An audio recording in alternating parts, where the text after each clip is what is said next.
Hello guys, my name is Jasmine Andrea Perez and I am going to be showing you guys how to do a creamy caramel flan. It's kind of a traditional Mexican dessert. I'm just going to show you guys what the ingredients that you'll need are. In the manual you'll see that I've kind of been detailed about what brand I've used and how much of each one I need.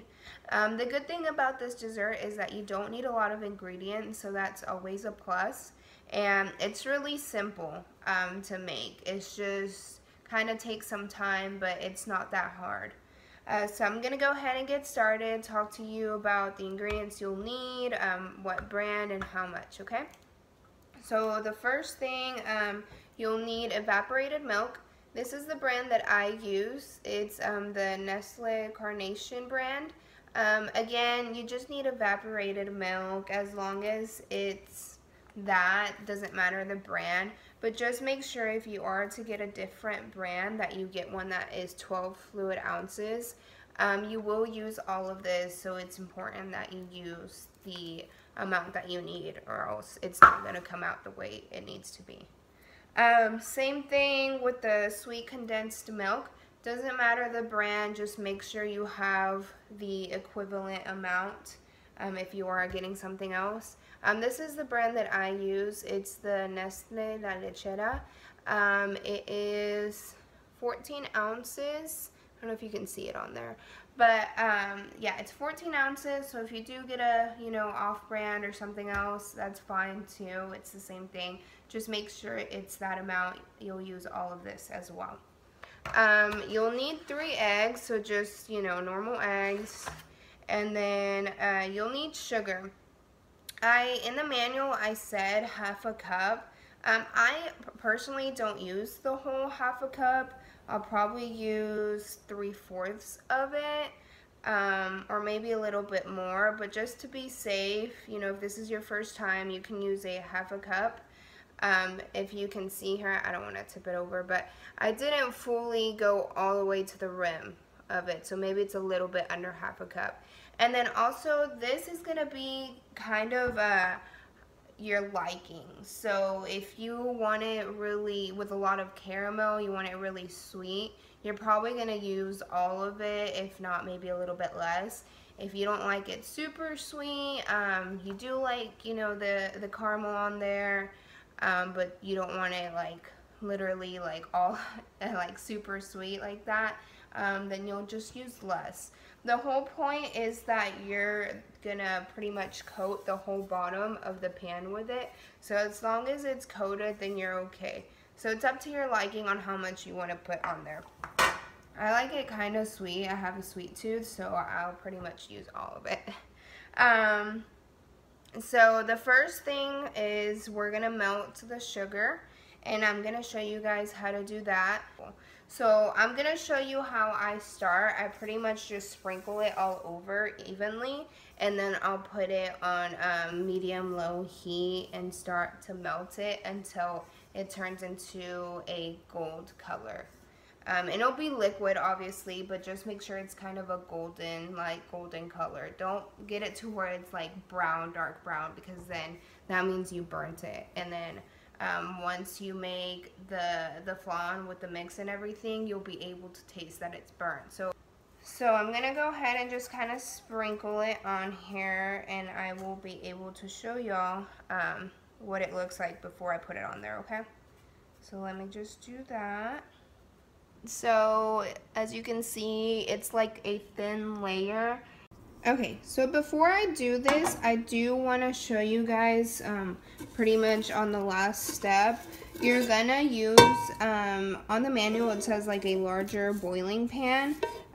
So something like this. The goal is just pretty much to have a pan where you can sit this on the rim without it, dipping in there. What's gonna happen, the way it's gonna cook is through the boiling water, that steam, that's what's gonna cook the actual dessert. That's what's gonna bake it. So you're not going to put it in the oven or anything. I know some recipes, they tell you to just put it in the oven. I do it this way. I've always done it this way, and it comes out like really good. So yeah, so pretty much the steam is going to be what ends up baking this dessert. So that's why it's important that you find a pan where it can like easily sit on the rim and not go under. If it moves a little, that's fine. I mean, you're not going to be moving it when it bakes, so it's okay. But I just wanted to show you guys that before I put the mix and everything in, and it'll make it kind of hard to show you guys that later. Okay, so now we're just gonna, I have a gas stove, guys, so sorry, but, yeah. So you're just gonna do like a medium low if, you know, you don't have a gas stove, just as long as it's something like medium low, then you're good. The reason that I say medium low is because you're gonna be burning the sugar, and you're gonna constantly be needing to move. If it's too high, it'll melt really fast, and it'll melt way faster in some areas than the others, and you can easily burn it that way. So let me go ahead and start burning some of it, and then I'll show you guys, you know, part of how to do it. So I've put it on there. As you can see, that flame is kind of you know, medium low. You have to constantly be here. You can't leave and do something else because you need to be moving it and stuff so it doesn't burn. So we're just gonna wait for part of it to start melting. As you can see, it'll start to melt and do a clear liquid color, and then you'll be moving it around. So this is what I mean, how some parts they melt faster than the other parts. That's why you're constantly having to tilt it. See, it's already turning a color. So I'll kind of take it off that hot area and move it to another area. And as you're doing that, as you're moving it, you're also gonna be adding more sugar because you're gonna, you know, need to make more of that caramel. So just kind of dust it like that, and then just keep moving it to, you know, prevent it from burning. I usually try to get all the sugar, the very first layer you did, melted, and then I'll start trying to make it a little bit more golden, just to prevent some parts from burning more than the others. So I'm going to go ahead and melt the first part, and then I'll show you how I do the golden part. Okay, so I've melted the first layer that I originally put, and as you can see, some of it already on its own is turning into a kind of light golden color. And then I forgot to tell you this, but most pans are non-stick, so you know, the melted sugar, it won't stay on all of it. You might have some areas like mine where it's not sticking, and that's fine. As long as you have it like overall pretty much, you'll be good. It ends up being all over the dessert at the end once it's baked, so no worries. And then here, so for those people that they don't like it super sweet, I would say this is good. You guys are done. Y'all can move on to the mixing part. I like mine a little bit more. I kind of like the caramel kind of overflowing just a tad bit, not too much. So I will go ahead and add some more. But as you can see, out of that half a cup, there's still quite, I would say, a good 2 teaspoons left of it. So I'll probably use 1.5 more, and then I'll just slowly add some, you know, in the areas where I feel like it needs a little bit more, and then burn that, and then I'll move on to the mixing part. So like I said, this is the hardest part, but after that it's really simple. Okay, so now that you've melted the sugar, you leave the caramelized sugar on that pan, and you'll let it cool, and while you're waiting for it to cool, we're going to go ahead and mix the ingredients. You could do this either in a mixing bowl or in a blender. I just do it in a blender because it's faster. So it doesn't matter what order you mix it in, so I'm going to go ahead and start with the eggs. So you mix in the eggs. Okay, so I put the eggs in there already. We're gonna mix the evaporated milk and then the sweet condensed milk, okay? Let me get a spoon to dump the rest of it. Sorry you can't see my face. I'm trying to get you to be able to see the mix. Okay, so I'm putting that.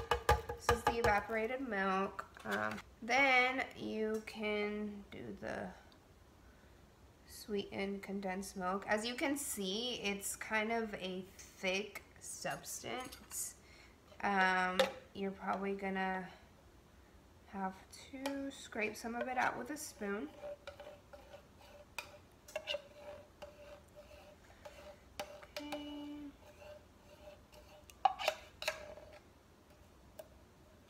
And it is really sticky, so if you get it on you, you're gonna have to wash your hands.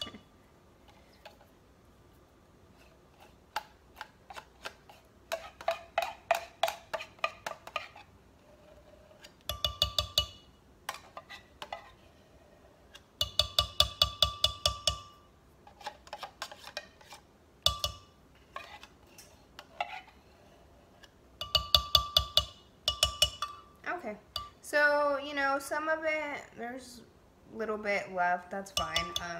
Pretty much all of it's out. You don't have to scrape every last drop. Sorry, you can't see my face.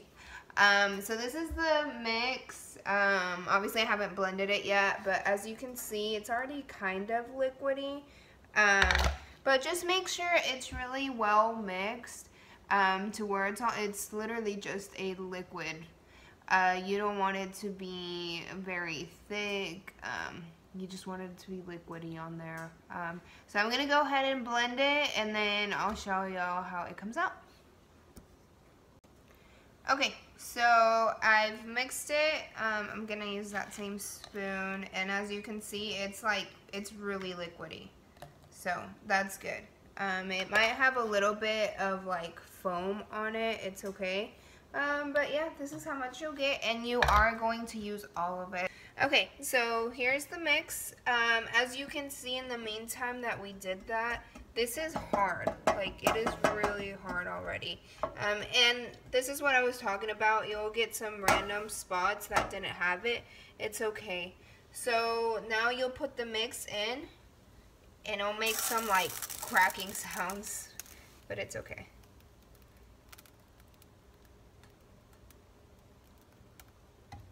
Okay, and all of that is in there.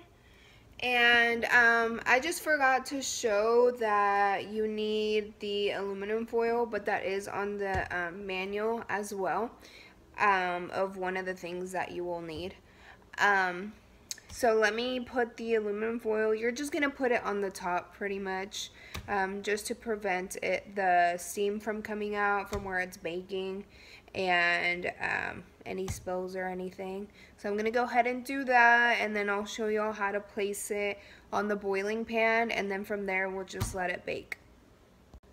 Okay, so you're just gonna, you know, get some aluminum foil, put it over it.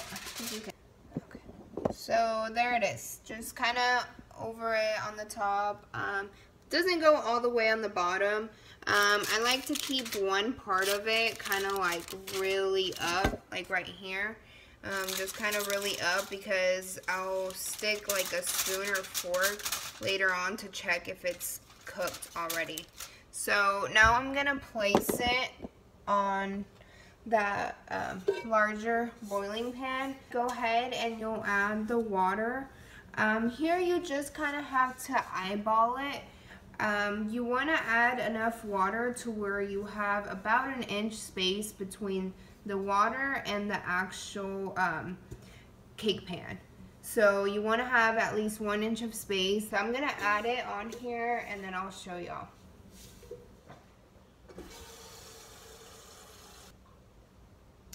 Okay, so I've added it in there. And we'll just unplug it.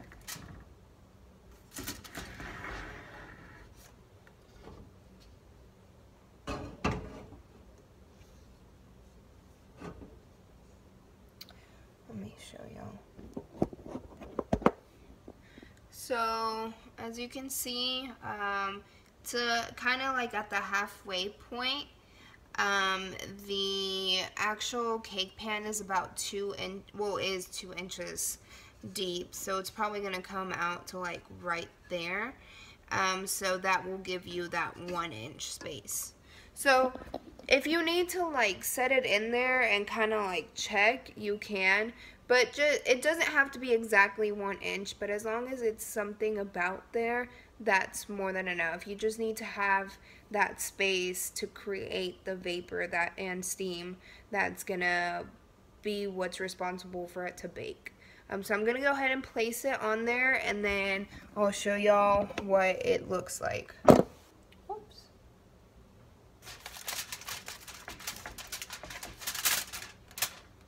Okay, so just be kind of careful because it is liquid on there. So, see, it just kind of sits on that rim, and that's good. So now we're gonna turn it on. This is where we're gonna do a medium high. Yeah, a medium high. Again, mine is a gas stove, so I have to look at it. So something about there, I don't know if you can see it, it's kind of hard to see, but yeah, medium high. And then we're just gonna leave it there. We're gonna leave it to cook for 30 minutes, but you will constantly be checking on it. So the first 20 minutes, obviously nothing to really check on it, but I would say at that 25-minute mark, start coming in and opening that one area that you left for easy access and check to see if it's cooked. The way you're gonna know if it's done is it'll be like a fluffy jelly, kind of like a jello. So yeah, it won't be a liquid. Obviously when you poured it in, it was a liquid mix. The mix should turn into a fluffy jelly mix. That's how the flan is when when you hit it. It's like a jello, so it should look kind of like a jello, and that will tell you that it's done, it's cooked. So you're not gonna look for anything like maybe like the little brown spot, kind of a crisp, nothing like that. You're just gonna look for that fluffy jello like. So yeah, we're gonna wait 30 minutes now. Something about there, sometimes it does take a little bit longer than 30 minutes, a little bit less. It just all depends on your flame. Again, it is supposed to be a medium high, but we all have different definitions of medium high flame. So yeah, just be checking in on it, okay? So I went ahead and took the aluminum foil. It's done. It took about maybe 31, 32 minutes. I already turned the flame off.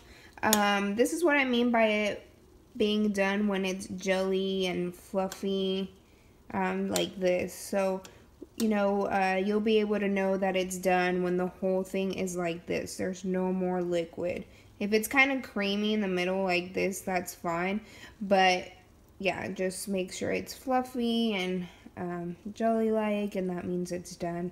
There won't be any golden or crisp parts that will tell you it's done or anything.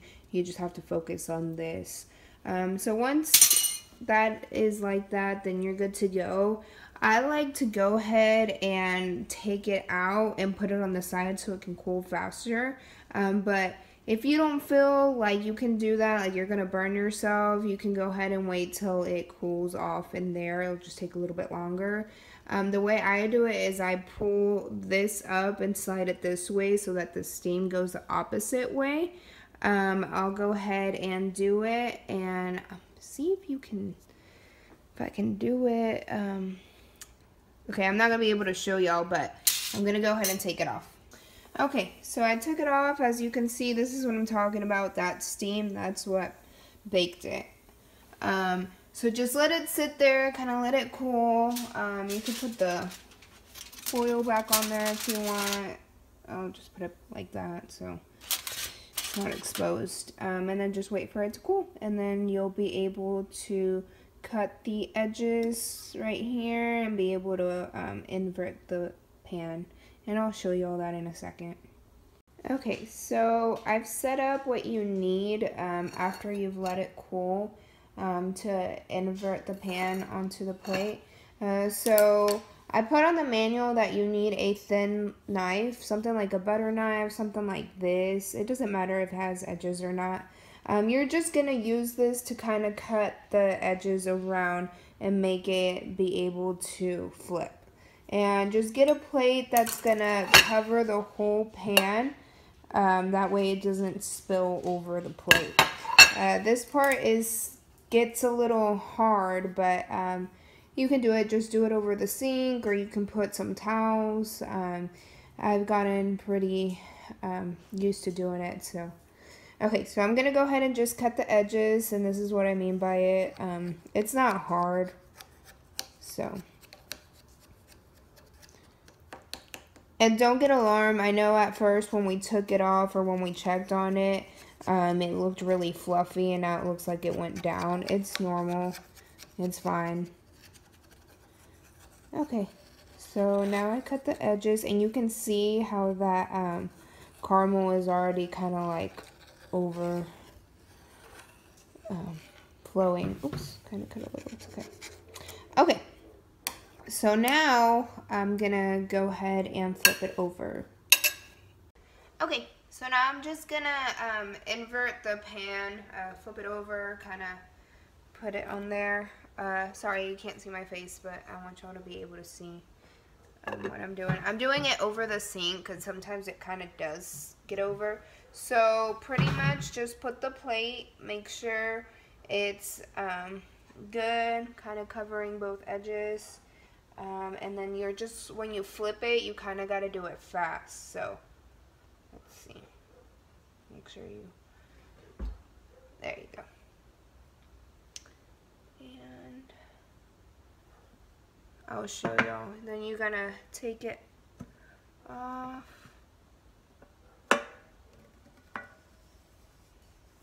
See, and it comes completely off, so you don't have to worry about parts of it sticking. And you can even see that there's like a little bit of that caramel residue still on there, and that's okay. And you can even with your fingers kind of move it around if you need to, and voila, it's done. I'm gonna show y'all the end result. Give me just a second. And it does get sticky, so let me put it in the light for y'all.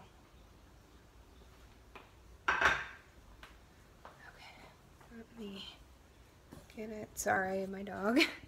Okay, so here's the finished product. Like I said, here's the overflowing caramel, but it's all done. So now all you have to do is put it in the fridge for it to chill, and then you can serve it once it's cold. Don't do it when it's still warm because it doesn't taste good. So that's it. Good job, guys. Thank you for watching. Hope you guys enjoy.